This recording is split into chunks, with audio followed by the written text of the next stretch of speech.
ജമ്മു കാശ്മീരിൽ സുരക്ഷാ ഏജൻസികളുടെ വമ്പൻ നീക്കം. പാകിസ്ഥാൻ സ്വദേശിയും ലഷ്കർ-ഇ തോയ്ബ ഭീകര സംഘടനയുടെ സജീവ പ്രവർത്തകനുമായ മുഹമ്മദ് ഉസ്മാൻ ജാട്ടിനെ അറസ്റ്റ് ചെയ്തു.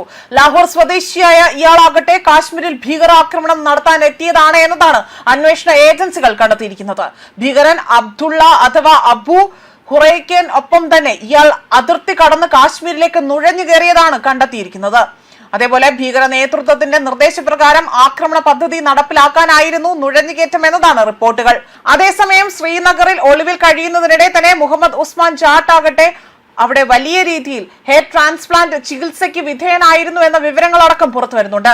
പിന്നീടാകട്ടെ ചോദ്യം ചെയ്യലിൽ കാശ്മീർ യഥാർത്ഥത്തിൽ ഭീകര പരിശീലനത്തിൽ അവിടെ പറഞ്ഞതുപോലെ അല്ല എന്നും തന്റെ മനസ്സ് മാറിയെന്നും പോലും ഇയാൾ അന്വേഷണ സംഘത്തോട് പറഞ്ഞതായും സൂചനകളുണ്ട്.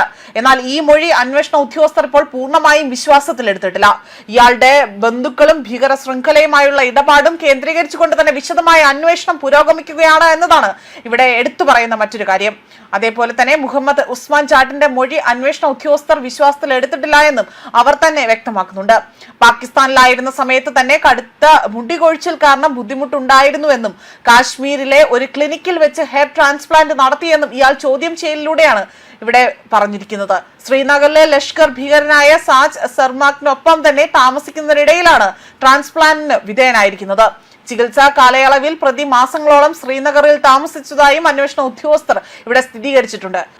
ഗൾഫ് രാജ്യങ്ങളിലേക്ക് കടക്കാൻ പാസ്പോർട്ടും പാൻ കാർഡ് ഉൾപ്പെടെയുള്ള വ്യാജരേഖകൾ അവിടെ നേടാനും ഇയാൾ ശ്രമിച്ചിരുന്നു. ചികിത്സാ കാലയളവിൽ പ്രതി മാസങ്ങളോളം ശ്രീനഗറിൽ താമസിച്ചതായും അന്വേഷണ ഉദ്യോഗസ്ഥർ ഇവിടെ സ്ഥിരീകരിച്ചിട്ടുണ്ട്. ഗൾഫ് രാജ്യങ്ങളിലേക്ക് കടക്കാൻ പാസ്പോർട്ടും പാൻ കാർഡും ഉൾപ്പെടെയുള്ള വ്യാജരേഖകൾ നേടിയതായും ഇയാൾ ഇത് നേടിയെടുക്കാൻ വേണ്ടി ശ്രമങ്ങൾ നടത്തിയതായും വ്യക്തമാക്കുന്നു. അതേസമയം വടക്കു പടിഞ്ഞാറൻ പാകിസ്ഥാനിലെ ഖൈബർ പത്വേക പ്രവിശ്യയിലുണ്ടായ ബോംബ് സ്ഫോടനത്തിൽ പ്രമുഖ ഗോത്ര തലവന്മാർ ഉൾപ്പെടെ തന്നെ 3 പേർ കൊല്ലപ്പെട്ടുവെന്നും റിപ്പോർട്ടുകളുണ്ട്.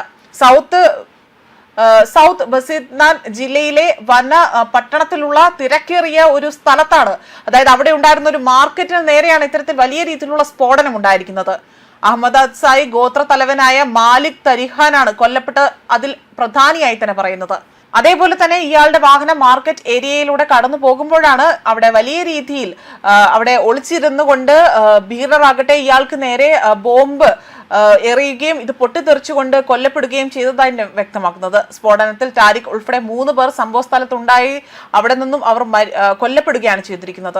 4 പേർക്ക് ഗുരുതരമായി തന്നെ പരിക്കേൽക്കുകയും ചെയ്തു. പരിക്കേറ്റവരെ വാൻ ഹെഡ്ക്വാർട്ടേഴ്സ് ആശുപത്രിയിൽ പ്രവേശിപ്പിച്ചിരിക്കുകയാണ്. അതിശക്തമായ സ്ഫോടനത്തെ തുടർന്ന് വിപണിയിലെ കടകളും വ്യാപാര സ്ഥാപനങ്ങളും അടിയന്തരമായി തന്നെ അടച്ചുപൂട്ടുകയും പ്രദേശത്ത് വലിയ രീതിയിലുള്ള ഒരു പരിഭ്രാന്തി നിലനിൽക്കുന്നതായി തന്നെ ഇവിടെ റിപ്പോർട്ടുകൾ സൂചിപ്പിക്കുന്നു. ന്യൂസ് ഡെസ്ക് കർമ്മ ന്യൂസ്.